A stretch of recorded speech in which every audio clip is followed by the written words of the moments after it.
Hello दोस्तों, ज्ञानशिला के YouTube channel पर आप सभी का हार्दिक स्वागत है। आप सभी से रिक्वेस्ट है चैनल को सब्सक्राइब करें, लाइक करें और सभी तक इसको शेयर करें। आप सभी को पता है एमपीपीएससी न्यू सिलेबस के अकॉर्डिंग हमारी पूरी फ्री सीरीज चल रही है, जिसमें मैं आपके साथ ज्योग्राफी लेकर चल रहा हूँ। इस ज्योग्राफी में हमारे कुछ प्रीवियस टॉपिक कंप्लीट हो चुके हैं। प्रीवियस टॉपिक में भी हमारा जलवायु चल रहा है। जलवायु में हमने आपके परंपरागत सिद्धांत पढ़ लिए हैं, अल नीनो पढ़ लिया है। मैंने बताया था आपको आप अभिनव सिद्धांत अगली क्लास में चर्चा करूंगा।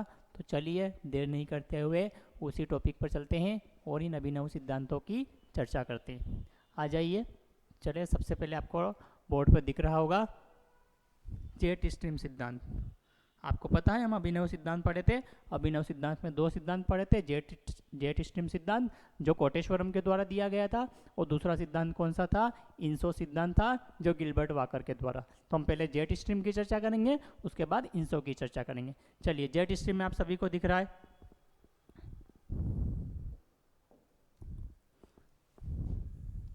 किसके द्वारा दिया गया है? कोटेश्वरम के द्वारा दिया गया है। ठीक है, किसके द्वारा दिया गया है? ये कोटेश्वरम के द्वारा दिया गया है। और आप देखोगे इसमें इस कोटेश्वरम ने कब दिया? ये मुख्य रूप से आपके 1960 के दशक में दे दिया था। लेकिन इस अभियान की जो पुष्टि, इस सिद्धांत की जो पुष्टि बाद में कौन सा अभियान कंप्लीट करता है? भारत और रूस द्वारा एक अभियान चलाया जाता है जिसका नाम है मोनेक्स अभियान। इस मोनेक्स अभियान में इस सिद्धांत की पुष्टि होती है, जो विशेषकर विश्व की जलवायु स्थिति के लिए चलाया गया था कि कैसी जलवायु है और कैसे प्रभावित होते हैं विश्व के देश। यह मोनेक्स अभियान भारत और रूस के संयुक्त रूप से चलाया गया था। इसी सिद्धांत में 1975 में इसी अभियान में इस सिद्धांत की पुष्टि होती है, जो कोटेश्वरम द्वारा दिया गया था। कौन सा सिद्धांत है आपका? जेट स्ट्रीम सिद्धांत है। और जेट स्ट्रीम सिद्धांत उत्पन्न कैसे होता है तो हम पढ़ेंगे। ठीक है, कि आपके जब जेट स्ट्रीम पढ़ते हो तो दो मुख्य जेट स्ट्रीम पढ़ते हो आप, पछुआ जेट स्ट्रीम और ध्रुवीय जेट स्ट्रीम। तो ये पछुआ जेट स्ट्रीम के परिणाम स्वरूप उत्पन्न होता है। लेकिन उस जेट स्ट्रीम के साथ साथ ही जब सूर्य उत्तरायण या कर्क रेखा पर जाता है तो आपके जो तिब्बत का पठार है वो ऊंचाई पर होने के कारण वो बहुत ज़्यादा गर्म हो जाता है। ठीक है, ऊष्मन की क्रिया होती है वहाँ पर। और बहुत ज़्यादा मतलब वो थोड़ा सा माइनस से प्लस में चला जाता है। ठीक है, बहुत ज़्यादा का मतलब ये नहीं कि बहुत ही 50-60 डिग्री सेंटीग्रेड। वहाँ का टेम्परेचर ऊंचाई के कारण ऑलरेडी माइनस या नीचे रहता है, लेकिन वो थोड़ा सा बढ़ जाता है तो वो भी आपके लिए उस क्षेत्र का अधिक माना गया है। इसलिए तिब्बत का पठार जब बहुत गर्म होता है तो वहाँ पर एक इस पछुआ जेट स्ट्रीम के कारण स्थानीय जेट स्ट्रीम की उत्पत्ति होती है। हम आगे पढ़ेंगे। वो ही स्थानीय जेट स्ट्रीम उष्णकटिबंधीय पूर्वा जेट स्ट्रीम या पूर्वी जेट स्ट्रीम कहलाती है। ठीक है, इस डायग्राम में दिखेगा आपको पूर्वी उष्णकटिबंधीय जेट स्ट्रीम कहलाती है ये। और एक स्थानीय जेट स्ट्रीम का उदाहरण है जो आपके पछुआ जेट स्ट्रीम आ रही थी, ये इस तिब्बत के पठार के टकराती है। और जब यहाँ पर ये तिब्बत का पठार गर्म हो जाता है, क्यों? क्योंकि जब सूर्य जो होता है आपके कर्क पर होता है तो यहाँ पर कुछ विशेष स्थिति बनती है। ठीक है, और तिब्बत का पठार क्या हो जाता है? गर्म हो जाता है। तो ये आने वाली जो पछुआ स्ट्रीम है ये दो भागों में बढ़ जाती है तिब्बत के पठार पर, और एक विपरीत दिशा में यहाँ पर कौन सी? स्थानीय पूर्वा। अब ये पश्चिम से आ रही थी, आपको सभी को पता है, पश्चिम से पूर्व। लेकिन स्थानीय कारकों की वजह से इस पूर्वी उष्णकटिबंधीय जेट स्ट्रीम की उत्पत्ति होती है और इसकी दिशा पूर्व से होती है। और जब ये उत्पत्ति होती है तो इसकी भी खास बात है, ये भी दो भागों में बढ़ती है आपके। ठीक है, और इसका एक भाग ऊपर तिब्बत के पठार की ओर चल जाता है और एक दूसरा भाग जाता है आपके मेडागास्कर के समीप। किसके समीप जाता है? मेडागास्कर के समीप जाता है। तो ये ध्यान रखना है। अब अपन इसको डिटेल में पढ़ेंगे।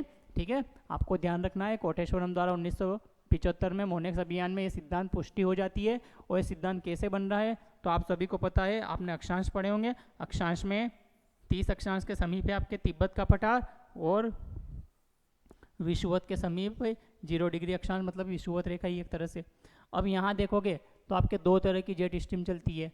ऊपर पर पछुआ जेट स्ट्रीम चलेगी और नीचे आपके विषुवत जेट स्ट्रीम चलेगी। ठीक है, तो इस आप देखोगे इनकी दिशा देखोगे, देखो जेई तो इसके बीच उत्पन्न हो रही है जेई, और इसकी दिशा इधर जा रही है और ऐसे घूम रही है, देखो आप। ठीक है, यहाँ से आई, ऐसे घूमी, ऊपर उठी, ऐसे चली गई। लेकिन हवा तो है, तो आपके स्थलीय भागों में भी प्रभावित होती है। तो जब ये 30 डिग्री के आसपास जाती है तो यहाँ कुछ भाग इसका ऊपर चला जाता है, ठीक है, अच्छे से याद रखना है। और ये घूमकर फिर थोड़ी इधर चली जाती है, फिर घूमती रहती है, घूमती रहती है, और ये जो आ रही थी ये ऐसे घूम के ऐसे बनती है, और ये ऊपर गई, इधर भी गई, और आप देखोगे यहाँ से टकराने के बाद कुछ भाग वापस ऐसे घूमेगा और फिर ये टकराती रहेगी, ऐसे बन के बनी। तो ये कोशिकाएं बनती हैं आपके, ठीक है, जिनको हम पढ़ेंगे आगे, हेडली, फेरल, ध्रुवी कोशिकाएं। तो ये जेट स्ट्रीम की उत्पत्ति हो रही है इस टाइप से। तो ये JW पछुआ जेट स्ट्रीम है, JE पूर्वी जेट स्ट्रीम है, और ये तिब्बत के समीप उत्पन्न हो रही है, ध्यान रख लेना। ये JE कहाँ उत्पन्न हो रही, सॉरी ये JE तो यहाँ से बनी थी, और ये जो JW है ये पछुआ जेट स्ट्रीम है जो यहाँ से उत्पन्न हो रही है, ठीक है, JW। तो आपको ये ध्यान रखना है। तो ये डायग्राम आपको अच्छे से याद रखना है। और ये ऊपर चल रही है शोप सीमा के समीप, जेट स्ट्रीम हमेशा ऊपर चलती है, आपको पता है। और किसके, समताप और शोप मंडल के बीच एक सीमा है जिसको शोप सीमा के नाम से जाना जाता है। वहाँ पर ये सर्पिलाकार मार्ग में पश्चिम से पूर्व की ओर चलती है, ठीक है, ये जेट स्ट्रीम की परिभाषा है, ठीक है। तो ये ध्यान रखना है आपको। तो ये इसी पछुआ जेट स्ट्रीम से आपके आगे कौन सी जेट स्ट्रीम की उत्पत्ति होगी, स्थानीय पूर्वी जेट स्ट्रीम की। तो ये पछुआ जेट स्ट्रीम अच्छे से बना लेना आपको। ये तिब्बत के पठार से टकराएगी और दो भागों में बटेगी, लेकिन उस पर कुछ स्थानीय दशाएं बनेगी। सूर्य कर्क रेखा पर होगा, और सूर्य कर्क रेखा पर होगा तिब्बत का पठार गर्म होने लगता है, और गर्म होने के कारण वहाँ पर जो हवाएं होती है, जो पछुआ हवा आई थी, वो गर्म होकर ऊपर उठने लगती है, ठीक है। और ये जेट स्ट्रीम वापस ऊपर उठने के कारण दो भागों में बढ़ जाती है, जिसमें फिर स्थानीय जेट स्ट्रीम की उत्पत्ति होती है। ये स्थानीय जेट स्ट्रीम की एक शाखा आपके भारतीय महाद्वीप के ऊपर, भारतीय उपमहाद्वीप के ऊपर से हेडली कोशिका से गुजरते हुए, कौन सी कोशिका से गुजरती है, ये हेडली कोशिका से, ठीक है।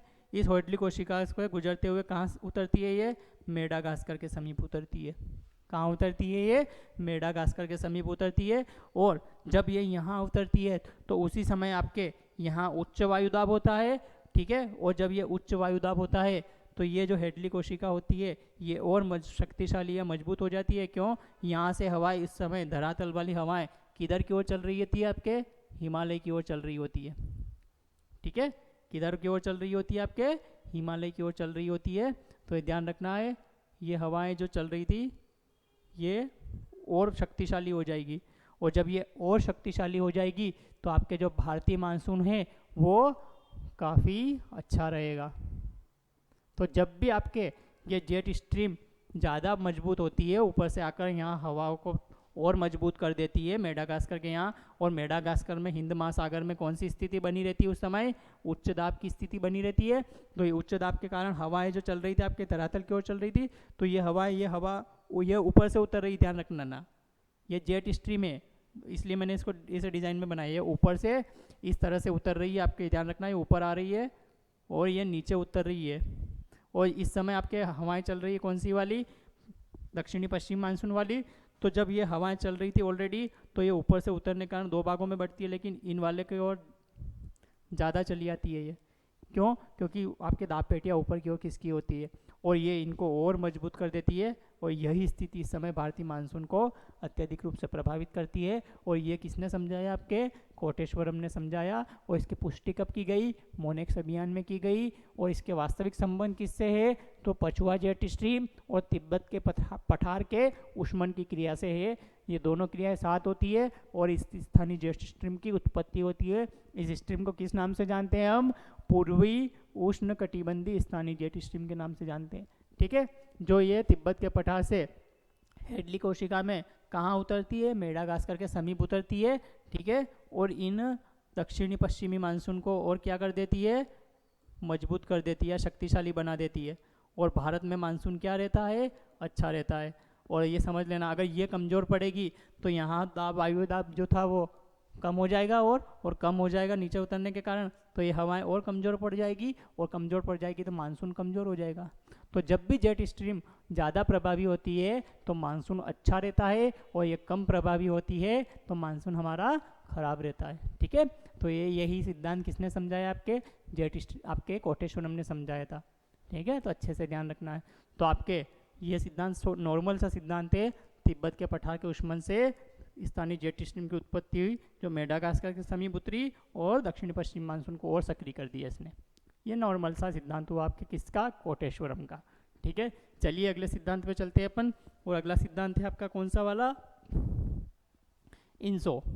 ठीक है, El Nino southern oscillation, El Nino southern oscillation. ठीक है, और ये किसके द्वारा दिया गया था, गिलबर्ट वाकर के द्वारा दिया गया था।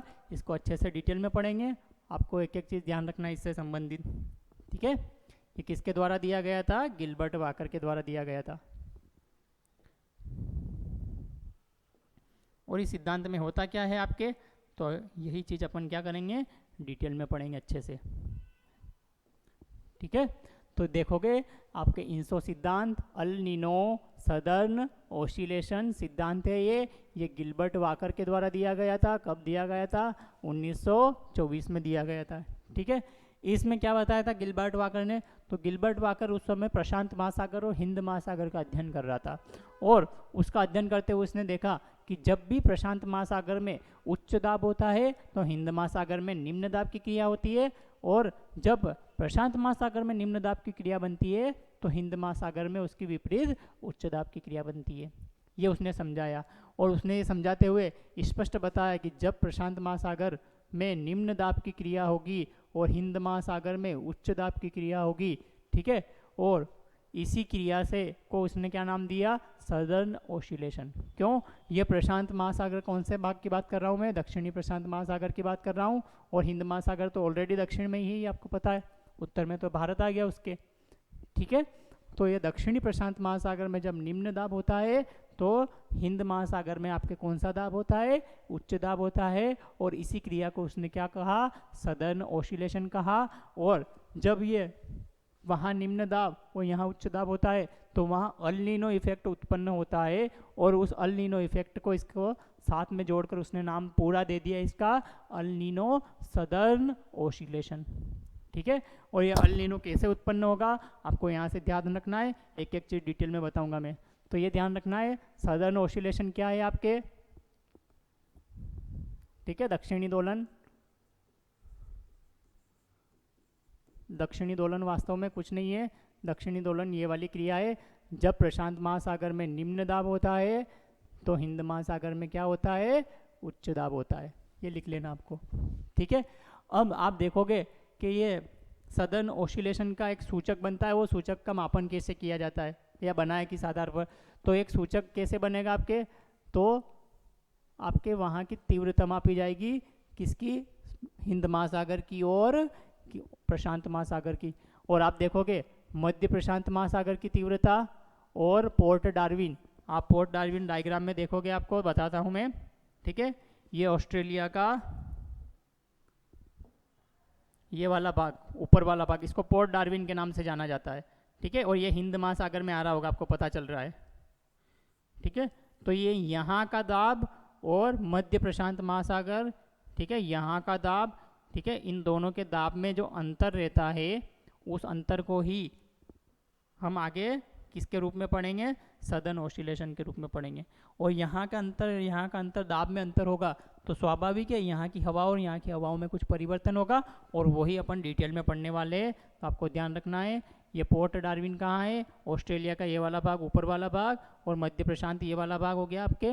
ये दोनों भाग आपके क्या होते हैं, यहाँ पर जब वायु दाब में अंतर होता है तो उस अंतर के परिणाम स्वरूप एक सूचक बनाया गया है, दक्षिणी दोलन सूचक। क्यों, इस अंतर को ही अपन दक्षिणी दोलन बोल रहे थे, और इसको मापने के लिए एक सूचक बनाया गया है, दक्षिणी दोलन सूचक। और जब उन दोनों के मान में ऋणात्मक मान आता है, अंतर, उन दोनों का अंतर क्या आता है, ऋणात्मक आता है, यहाँ का और यहाँ का। ठीक है, अगर मान क्या है आपके, ऋणात्मक आता है,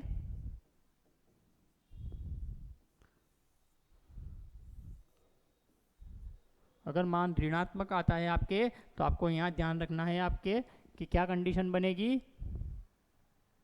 अल नीनो की। कौन सी कंडीशन बनेगी, अल नीनो की कंडीशन बनेगी। क्यों अल नीनो की कंडीशन बनेगी, देख लो। आपको फिर डायग्राम में हम वैसे अल नीनो पढ़ चुके हैं, लेकिन आपको अच्छे से समझना है ये अल नीनो उत्पन्न कैसे हो रहा था। पूर्वा पवनों के कमज़ोर पड़ने के कारण हो रहा था। और पूर्वा पवनें कमज़ोर क्यों पड़ रही थी? तो पूर्वा पवनें इसलिए कमज़ोर पड़ रही थी कि यहाँ पर जो वायुदाब था सामान्य रूप से पहले उच्च था, लेकिन यहाँ पर वायुदाब क्या हो गया? निम्न हो गया। और यहाँ वायुदाब क्या हो जाता है? उच्च हो जाता है। तो जो हवाएं थी इधर चलने वाली, वो हम आपको पता है उच्च दाब से निम्न दाब की ओर चलती है, लेकिन यहाँ निम्न हो गया, यहाँ उच्च हो गया, तो ये हवाएं धीरे धीरे कमज़ोर पड़ जाती है।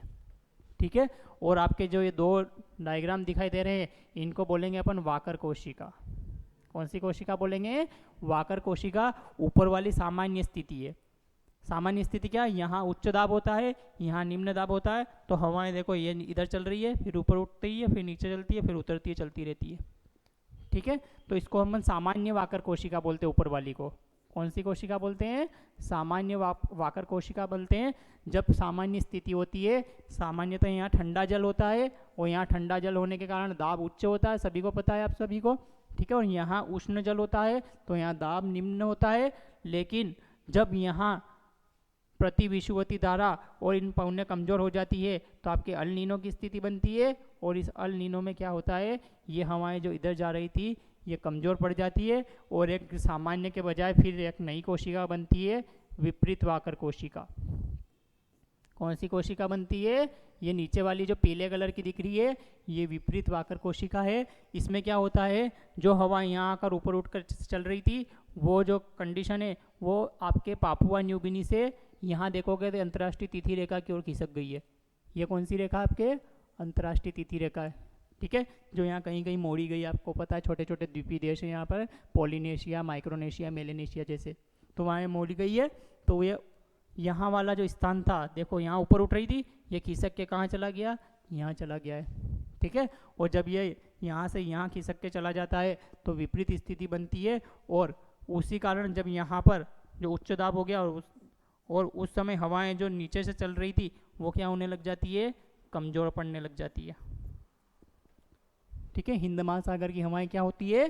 कमज़ोर पड़ने लग जाती है। ठीक है। और यहाँ पर जो हेडली कोशिका बनी थी भारत के ऊपर, ठीक है, वो हेडली कोशिका जो क्या होती है?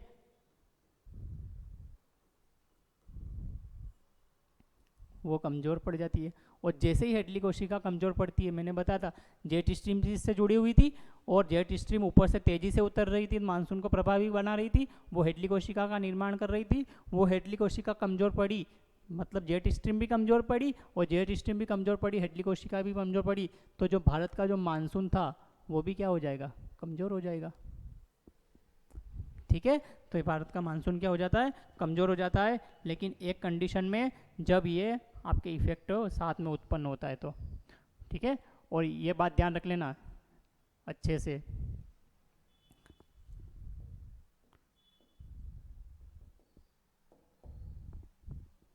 कि दक्षिणी दोलन सूचक का ऋणात्मक मान आता है, अल नीनो उत्पन्न होता है, और जैसे ही अल नीनो उत्पन्न हुआ, भारत का मानसून ऋणात्मक चला जाएगा या नेगेटिव चला जाएगा। और अल नीनो नहीं रहेगा तो आपके भारत का मानसून सही रहेगा। और यहाँ अल नीनो उत्पन्न हुआ मतलब निम्न दाब हो गया, तो यहाँ हिंद महासागर में क्या हो गया? उच्च दाब हो गया। ठीक है।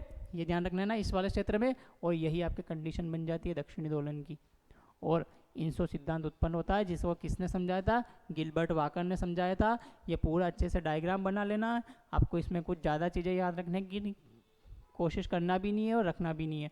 सामान्य स्थिति पोर डार्विन के यहाँ होती है, यहाँ दाब में अंतर होता है, लेकिन ये वाली कोशिका जब आपके न्यू गिनी से अंतर्राष्ट्रीय तिथि रेखा की ओर खिसक जाती है तो दाब में परिवर्तन आ जाता है। यहाँ दाब में परिवर्तन आता है तो पूर्वा पवनें कमज़ोर पड़ जाती है, और यहाँ के दाब को भी प्रभावित करती है। इस समय यहाँ हेडली कोशिका बन रही थी, वो कमज़ोर पड़ने लग जाती है, तो भारतीय मानसून भी क्या होने लगता है? कमज़ोर पड़ने लगता है। इसी को हम पढ़ते हैं पूरा तरह से इंसो सिद्धांत या गिलबर्ट वाकर का इंसो सिद्धांत। ठीक है। अच्छे से याद रखना है। तो ये आपके ध्यान रखना है, ये इंसो सिद्धांत है, कई बार एग्जाम में पूछा गया है, आपको अच्छे से याद रखना है।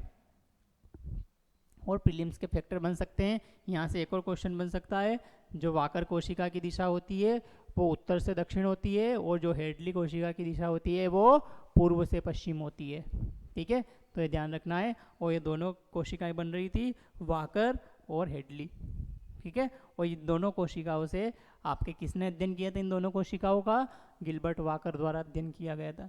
ठीक है, और ऊपर वाली सामान्य वाकर थी, नीचे वाली विपरीत वाकर थी। तो ऊपर वाली हेडली सामान्य थी, नीचे वाली आपके हेडली विपरीत हो जाती है, पश्चिमी भारत की ओर खिसक जाती। देखो ये यहाँ थी, उधर से चल रही थी, तो ये कितनी इधर खिसक गई, गुजरात के आसपास आ जाती है। ठीक है, तो ये ध्यान रखना है।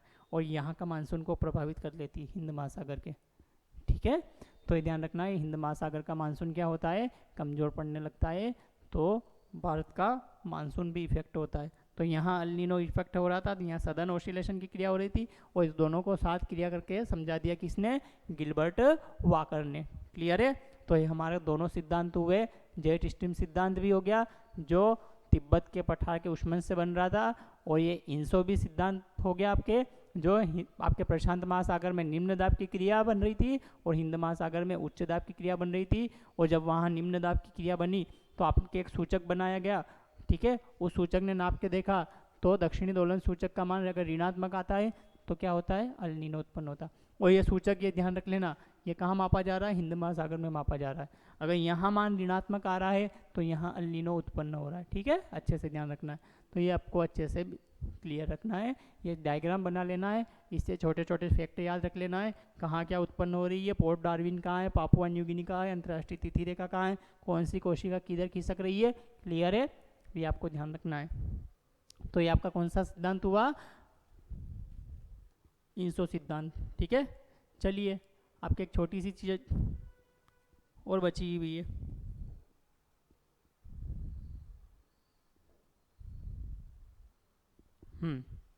ये मानसून की सारी प्रभावित करने वाले कारक और मानसून से जिन जिन सिद्धांतों से प्रभावित हो रहा था हमने पढ़ लिया है। अब भारत के मानसून की जो क्रियाविधि पढ़ लेते, और भारत के मानसून की क्रियाविधि दो शाखाओं में देखी जाती है, आप सभी को पता है। एक अरब सागर से उठने वाली शाखा, एक बंगाल की खाड़ी से उठने वाली शाखा। ठीक है, ये अच्छे से ध्यान रखना है। भारत में मानसून की क्रियाविधि जो होती है कितनी शाखाओं में हो रही है? दो शाखाओं में हो रही है। एक अरब सागर से उठती है, एक बंगाल की खाड़ी से उठती है। ठीक है, और जो अरब सागर वाली शाखा पढ़ोगे आप तो आपको डायग्राम में अच्छे से समझ में आएगा। इधर अरब सागर है, इधर बंगाल की खाड़ी है।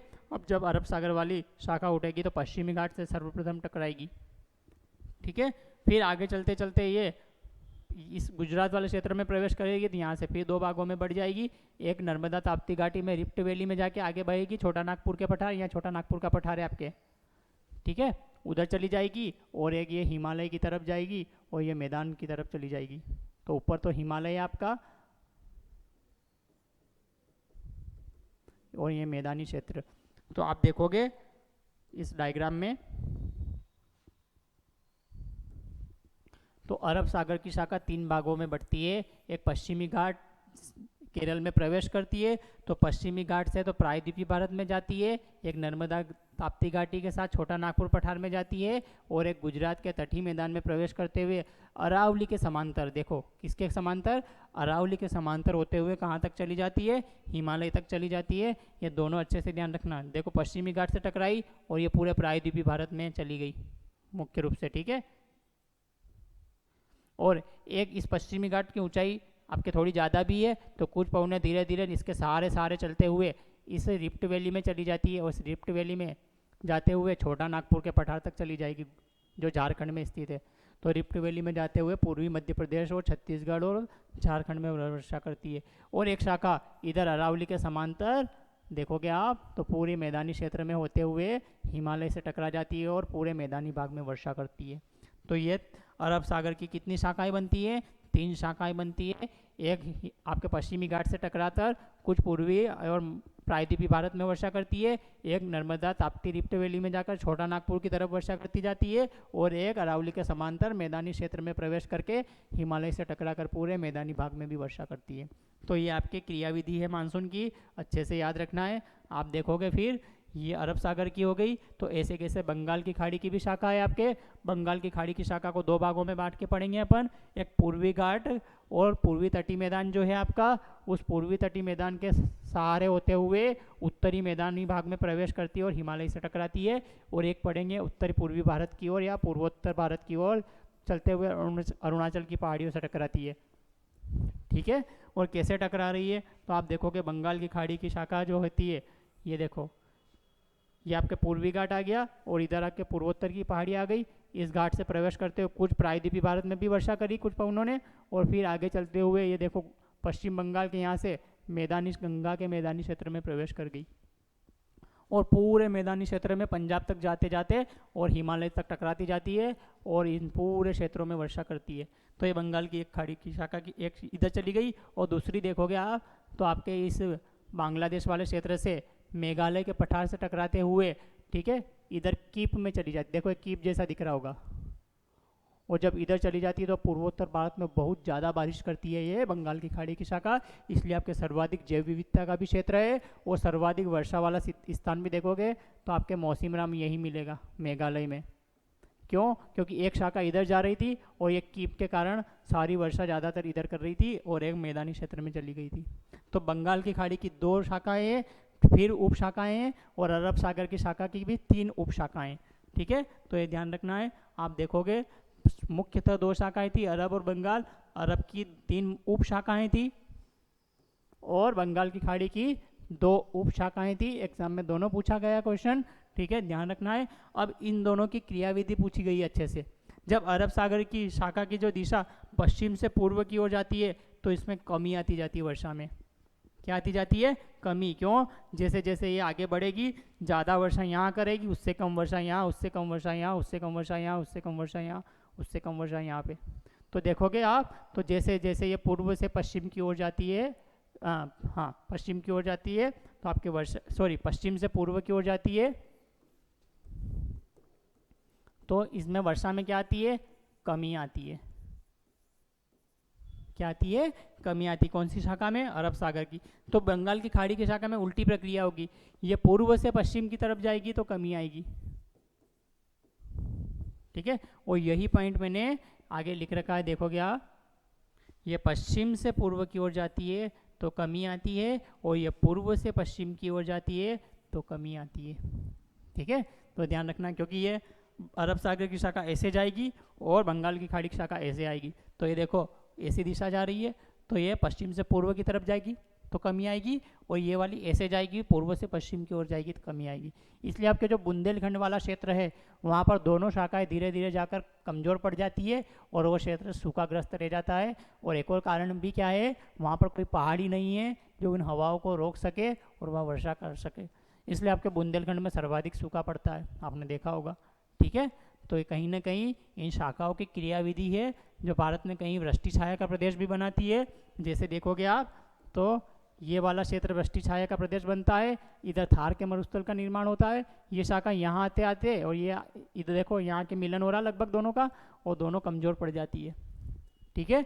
तो ये अच्छे से ध्यान रखना है कि ये यहाँ आते आते कमज़ोर पड़ जाती है और यहाँ बुंदेलखंड क्षेत्र है जो सूखाग्रस्त है। ऐसे कैसे वृष्टि छाया प्रदेश क्यों? पश्चिमी पहाड़ियों के सहारे ज़्यादा वर्षा कर लेगी, पूर्वी पहाड़ियों के किनारे पवना विमुख ढाल बनेंगे, कम वर्षा होगी या वृष्टि छाया के प्रदेश बनेंगे, और इधर प्रायद्वीपीय मध्य भारत वाला जो क्षेत्र है वो वृष्टि छाया का प्रदेश रह जाता है। और अपनों ने एक और क्षेत्र पढ़ा था यहाँ पर, पता ना आप सभी को, ये कौन सा क्षेत्र था आपके?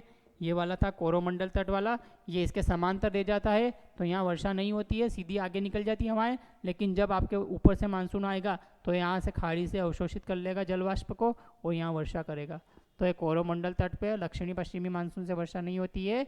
और किस मानसून से वर्षा होती है? उत्तरी पूर्वी या लौटते हुए मानसून से वर्षा होती है। और हम पढ़ चुके थे 80% तो आने वाले दक्षिणी पश्चिम से होती है, 14% लौटते हुए से होती है, ठीक है, दक्षिणी पश्चिम, और आने वाले से 14% उत्तरी पूर्वी से, और बाकी शेष जो मैंने बताई थी वो चक्रवातों से हो रही थी। और उसमें भी मुख्य रूप से हमने पढ़ा था यहाँ पर कौन से चक्रवात आते हैं? शीतोष्ण चक्रवात आते हैं, जिनको भारत में पश्चिमी विक्षोभ के नाम से जाना जाता है, ठीक है। और ये पश्चिमी विक्षोभ वाली जो हवाएं हैं ये आपके मैदानी क्षेत्र में तो वर्षा करती है पटना तक जाते जाते, ठीक है, पूरे मैदान में वर्षा करती है, और इस हिमालय क्षेत्र में क्या करती है? बर्फबारी करती है। पटना तक तो वर्षा करेगी ये, और ऊपर क्या करेगी? ये बर्फबारी करेगी, इससे ग्लेशियर बनेंगे और यहाँ से नदियों का उद्गम होगा। ये नदियाँ सदा नीरा रहेगी। इधर आपके जो इस समय रबी की फसल होती है उस रबी की फसल को क्या होता है? फ़ायदा होता है, ठीक है। इसलिए इसको मध्य प्रदेश और राजस्थान में क्या कहा जाता है? मावठा कहा जाता है, इस प्रकार आप देखोगे पूरे भारतीय मानसून प्रभावित हो रहा है। और आपको एक और पॉइंट बनाऊंगा, मैं बताऊंगा यहाँ पे कि भारत में टोटल औसत वर्षा कितनी होती है, 117 सेंटीमीटर औसत वर्षा होती है। लेकिन इसका जो वितरण है वो पूरे भारत में असमान है। औसत तो इतना आता है, लेकिन आप देखोगे पूर्वोत्तर भारत में ज़्यादा बारिश होती है, कीप का आकार की पहाड़ियाँ बनी हुई है इसलिए, जबकि इधर पश्चिमी थार के मरुस्थल शुष्क रह जाता है। ठीक है, तो आपके इधर तो क्या है, वर्षा का वितरण कम है, इधर वर्षा का वितरण ज़्यादा है, हिमालय में भी ज़्यादा है, फिर इधर वृष्टि छाया प्रदेश। तो भारत में वर्षा का वितरण कैसा है, ये एग्जाम में क्वेश्चन पूछा गया। ठीक है, तो आप डायग्राम बना के आसानी से समझा सकते हो कि ये वृष्टि छाया प्रदेश यहाँ कम है, यहाँ कम है, इधर पूर्वोत्तर में ज़्यादा है। ठीक है, पश्चिमी घाट के सहारे ज़्यादा है, इधर आपके पूर्वी मध्य प्रदेश, यहाँ पे मध्य प्रदेश के बारे में क्वेश्चन पूछे गए हैं। मध्य प्रदेश की स्थिति ऐसी है यहाँ पे। ठीक है, और ये मध्य प्रदेश की स्थिति देखोगे आप तो ये हवाएं इधर से इधर जा रही है और ऊपर भी जा रही है, तो यहाँ मानसून कमज़ोर होता है, और ये हवाएं और यहाँ भी आती है और ये भी मिल रही है, तो यहाँ पर अच्छा मानसून होता है। तो पूर्वी मध्य प्रदेश में ज़्यादा बारिश होती है आपके, जबकि पश्चिमी मध्य प्रदेश शुष्क रह जाता है थोड़ा। ठीक है, क्योंकि ये यहाँ ऊपर की तरफ आ गया सतपुड़ा के ऊपर, तो ये शुष्क रह जाता है। ठीक है, तो ये पूरा आपको ये भी ध्यान रखना है, MPPSC क्वेश्चन पूछ चुकी है। ठीक है, इसके बारे में, और यहाँ से आने वाले टाइम में भी संभावना है अच्छे अच्छे क्वेश्चन बनेंगे। तो ये आपके पूरी जलवायु का सिस्टम हुआ, ये कैसे मानसून की क्रियाविधि हो रही थी और कितनी शाखाओं में भारत में बारिश हो रही थी, हमने कौन कौन से सिद्धांत पढ़े, इनका अच्छे से रिवीजन करो। अगली क्लास में हम मृदा वनस्पति के साथ मिलेंगे। Thank you so much. ठीक है।